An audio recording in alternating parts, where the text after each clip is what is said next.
A Studio in the Woods is a program of Tulane University's Center for Bioenvironmental Research and is located on 8 acres of forest on the Mississippi River in New Orleans. A Studio in the Woods is dedicated to preserving the endangered bottomland hardwood forest and providing within it a peaceful retreat where visual, literary, and performing artists can work uninterrupted. Programming includes community workshops in the arts and environmental preservation, and an outdoor classroom where students of all ages can experience and study the natural world. In 2003, A Studio in the Woods began partnering with the public schools in Algiers to develop a hands-on program in environmental stewardship. For 2 years, high school students worked with the environmental curator at A Studio in the Woods, botanist David Baker, artist Susan Davis, and the studio's founder, Lucianne Carmichael. The students learned about the natural environment of southern Louisiana and its relationship to human life and to themselves personally. In 2005, Hurricane Katrina struck the Gulf Coast, causing tremendous tree loss throughout the region.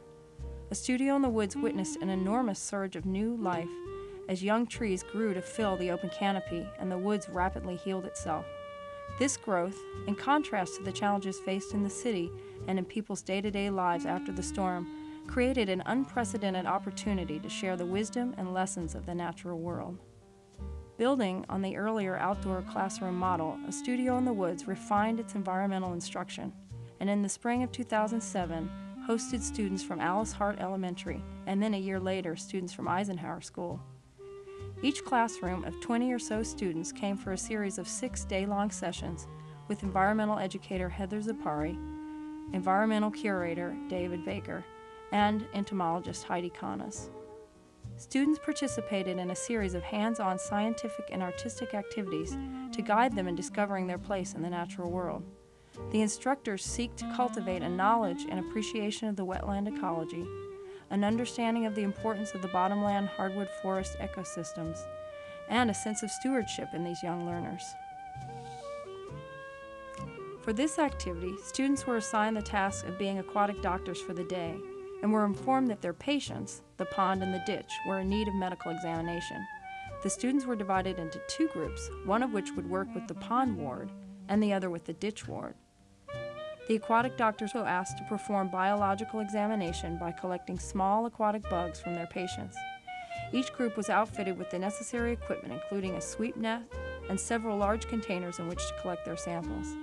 Again, the aquatic doctors had to formulate a hypothesis as to whether there would be a difference between the biological samples collected from the 2 patients. After the samples had been collected, the doctors returned to the lab to conduct their analysis and identify what they had collected. With the microscope, hand lenses, magnifying glasses, creature peepers, and animal identification cards, they were able to closely observe and identify the tiny creatures which they had collected. Many of them had collected minnows, crawfish, minute aquatic worms, dragonfly naiads, the fast-spinning whirligig beetles, and all kinds of different beetle larvae. Once they had observed their organisms, the aquatic doctors had to make detailed illustrations of their findings. Doctors used the information about the specimens they found to determine the health of their ward. It soon became obvious that there was a great deal more diversity in the ditch over the pond. The fact that the ditch had a higher diversity of insects came to a surprise to the students who had hypothesized that there would be more diversity in the pond. This observation allowed a discussion explaining that the ditch is a more dynamic environment and receives input of water from many different sources. The ditch is also surrounded by many wildflowers that attract a lot of different insects, including those with aquatic stages, such as beetles, flies, and dragonflies. This discussion naturally led into the topic of water pollution, and the students were asked where they thought urban pollutant runoff would end up.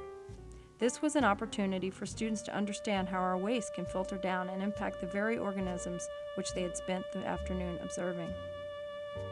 A Studio in the Woods offers a unique site for students to learn through doing. This program will continue and expand to offer this opportunity to more schools. A Studio in the Woods' outdoor classroom is funded in part by Cox Charities, the Koi Poo Foundation, the Interdee Corporation, the Keller Family Fund, and members of A Studio in the Woods.